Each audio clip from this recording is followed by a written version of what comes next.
Teman-teman, pernah nggak merasa akuntansi itu ribet banget? Angka di mana-mana bikin pusing.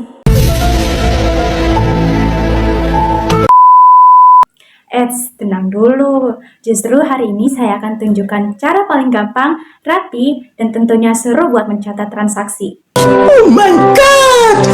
Wow! Assalamualaikum warahmatullahi wabarakatuh. Hai Sobat Indonesia, apa kabar hari ini? Semoga tetap sehat dan penuh semangat ya. Perkenalkan, saya Wadisti Febri Wardamianingsi dari Program Studi Pendidikan Akuntansi Fakultas Keguruan dan Ilmu Pendidikan Universitas Haloleo. Hari ini kita akan belajar jurnal khusus, tapi bukan dengan cara menghafal teori yang bikin ngantuk, melainkan lewat cara yang kreatif, interaktif, dan tentunya nyambung dengan praktik nyata. So, siap menjadi akuntan mini hari ini? Let's go!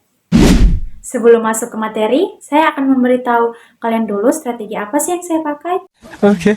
Strategi yang saya pakai yaitu menggunakan metode Project Based Learning atau biasa dikenal dengan PJBL. Artinya, kita nggak akan cuma dengerin teori, tapi langsung bikin proyek nyata. Mencatat transaksi dari dokumen asli seperti faktur, nota kontan, bukti kas masuk, bukti kas keluar, nota kredit, nota debit, dan transaksi lainnya. Pendekatan yang kita pakai adalah konstruktivisme. Jadi, saya nggak akan kasih jawaban mentah-mentah. Justru saya ajak kalian untuk berpikir kritis, menganalisis, dan menemukan jawabannya sendiri. Dengan begitu, pemahaman kalian lebih kuat, bukan sekedar hafalan. Kalau udah siap belajar sambil praktik, sekarang kita masuk ke materinya. Bayangkan, ada toko alat tulis yang setiap hari ramai transaksi. Kalau semua dicatat ke jurnal umum, wah pastinya bingung, panjang, dan berantakan. Nah, disinilah fungsi jurnal khusus. Setiap jenis transaksi punya rumah masing-masing. Yuk kita lihat contoh dokumen satu persatu.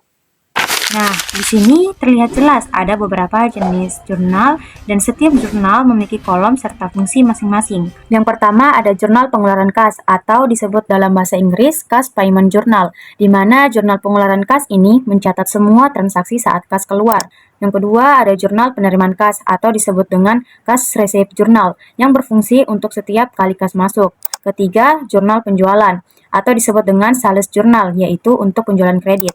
Yang keempat ada jurnal pembelian atau disebut dengan purchase journal yang berfungsi untuk pembelian secara kredit. Dan yang terakhir ada jurnal memorial atau memorial journal untuk transaksi penyesuaian atau koreksi. Nah, sekarang kita akan lihat bagaimana bukti transaksi dimasukkan ke dalam masing-masing jurnal tersebut. Saya akan tampilkan bukti transaksinya satu persatu dan kita bahas kenapa transaksi itu masuk ke jurnal tertentu. Pertama, kita mulai dari jurnal pengeluaran kas. Perhatikan di sini ada bukti transaksi kas keluar. Pada tanggal 1 Desember 2010, ada transaksi dengan nomor bukti BKK 12.1 dan cek number CP12.001. Transaksi ini menunjukkan pembayaran gaji karyawan bulan November sebesar 25 juta. Selanjutnya, kita beralih ke jurnal pengeluaran kas atau disebut dengan Cash Payment Journal. Pertama, kita isi dulu pada tabel date atau tanggalnya, yaitu bulan Desember tanggal 1. Selanjutnya, pada kolom evidence number atau nomor bukti diisi dengan BKK 12.1 dan kolom check number diisi dengan CP12.001. Lalu, pada kolom deskripsi diisi dengan keterangan gaji karyawan bulan November 2010. Lalu, di jurnal dicatat dengan debit accrued expense atau hutang beban sebesar 25 juta dan kreditnya cash in bank atau kas di bank sebesar 25 juta. Mengapa akun yang didebit adalah accrued expense, bukan akun payable? Karena gaji merupakan beban yang sudah terjadi di bulan sebelumnya, tetapi baru dibayar bulan ini. Pada akhir November, perusahaan sudah membuat jurnal penyesuaian, yang dimana debitnya itu salary expense dan kreditnya accrued expense. Maka, saat pembayaran dilakukan 1 Desember, kewajiban itu harus dihapus dengan cara mendebit accrued expense dan mengkredit kas. Sedangkan akun payable digunakan khusus untuk utang dagang, bukan untuk beban akrual seperti gaji, bunga, dan listrik. Jadi, jurnal ini menunjukkan bahwa perusahaan telah mengeluarkan kas untuk melunasi beban yang sebelumnya diakui. Berikutnya, kita beralih ke jurnal penerimaan kas. Di sini ada bukti transaksi kas masuk pada tanggal 3 Desember tahun 2010 dengan nomor bukti BKM 12.1. Transaksinya adalah penerimaan pembayaran dari toko aneka motor sebesar 62.480.000 piutang tanggal 25 November tahun 2010. Jadi pembeli mendapatkan potongan 2% sehingga kas yang diterima hanya Rp61.230.400. Potongan ini dikenal dengan istilah sales diskon dan umumnya berasal dari syarat pembayaran 2/10 N/30. Artinya, jika pelanggan membayar dalam waktu 10 hari, mereka berhak mendapatkan potongan 2%. Tujuannya adalah mempercepat penerimaan kas dan mengurangi risiko piutang macet. Maka jurnalnya adalah untuk bagian debit, cash in bank sebesar Rp61.230.400 dan sales diskon sebesar Rp1.249.600 dan untuk kreditnya akun receivable sebesar Rp62.480.000. Dengan demikian, piutang berkurang, kas bertambah, dan diskon dicatat sebagai pengurang pendapatan penjualan. Selanjutnya, kita lihat jurnal penjualan dengan bukti transaksi faktur kopi. Pada tanggal 6 Desember tahun 2010 dengan nomor F12.1 syarat 2/10 N/30.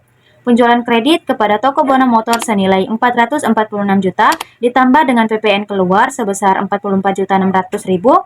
Jadi piutang yang diterima sebesar 490.600.000. Di sini perusahaan mencatat untuk sisi debit akun receivable sebesar 490.600.000 dan sisi kredit terdapat sales sebesar 446 juta dan VAT out sebesar 44.600.000. Dan tak lupa juga perusahaan mencatat jurnal persediaan yang berkurang karena dijual. Yang tertera untuk sisi debit terdapat cost of goods sold atau harga pokok penjualan sebesar Rp408.593.750 dan untuk sisi kredit terdapat merchandise inventory atau persediaan barang dagang sebesar Rp408.593.750. Dari mana sih angka Rp408.593.750? Yaitu berasal dari harga pokok barang yang keluar dari persediaan. Nah, ini dia bagian dari kartu persediaan barang dagang perusahaan pada bulan November tahun 2010.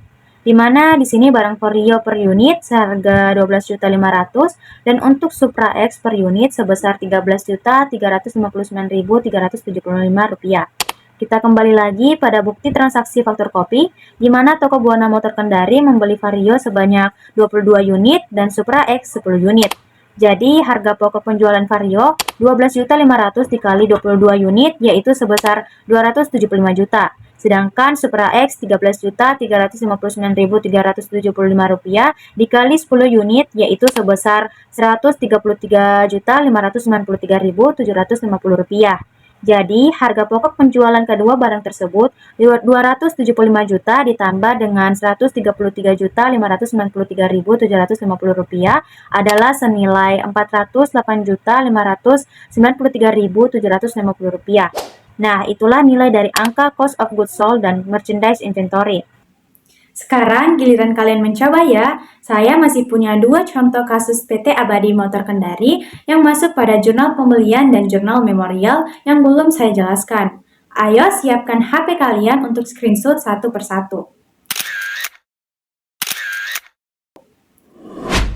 Tugas kalian adalah catat transaksi ini ke jurnal khusus yang tepat. Kalian analisis dulu mana transaksi yang masuk ke jurnal pembelian dan mana yang masuk ke jurnal memorial. Bisa kalian kerjakan di rumah atau tulis jawabannya di kolom komentar ya. Nanti kita bahas bareng di pertemuan selanjutnya. Okay.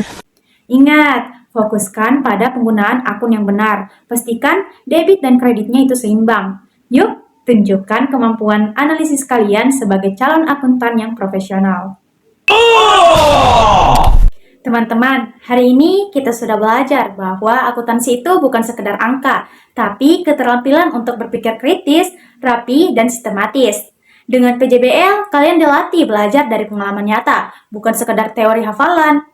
Ingat, semakin sering latihan, semakin terampil pula kalian menyusun jurnal. Jangan takut dengan angka, karena kalau dikelola dengan baik, angka justru bisa jadi sahabat kita loh.